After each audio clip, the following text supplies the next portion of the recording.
هیواد مو ګړندی د پرمختګ په لور روان دی، راتلونکی مو روښان دی، راتلونکی مو روښان. 14 جنکشن کې د شبکې اصلاح چارې له 90 سلنې زیاتې بشپړې شوي دي.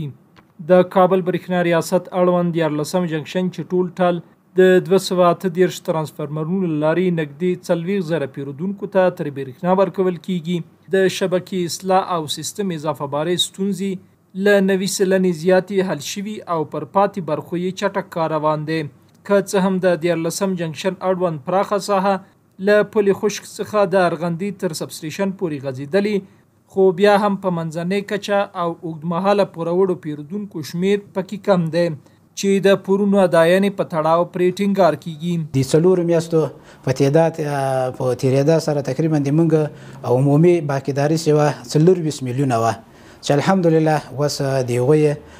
فیصدي ډیره راکښته سوې ده. د برېښنا شبکې پر وخت رغونه او د ډاډمنې شبکې پر مټ پیرودونکو ته د اړتیا وړ خدماتو وړاندې کول هغه اصل دی چې د نورو جنکشنونو په څیر 14 جنکشن کې هم ورته بشپړه پاملرنه شوې ده او د اضافه بار ترانسفارمرونو بدلون سربیره د اضافه بار سرکیټونو ستونزې هم حل شوې دي. حدوداً 80% اضافه باری ما خلاص شده، یک 20% اضافه بار کمتون مانده و کارش در جریانه که انشالله به زودترین وقت شاید اضافه باری زوام رفع شود. پر دې ټولو سربیره د 14 جنکشن له لوري د عوارضي او انالوګ میټرونو تشخیص لپاره ځانګړی پلاوی ټاکل شوی او د ناقانونه برېښنا کارونې مخنیوي لپاره هم د مهالویش له مخې پر ټاکلو ساحو شپنې څارنه کیږي چې د چارې د ضایعاتو مخنیوي او د ضایعاتو کچې پر راټیټولو باندې د پام وړ مثبت اغیز کړی دی.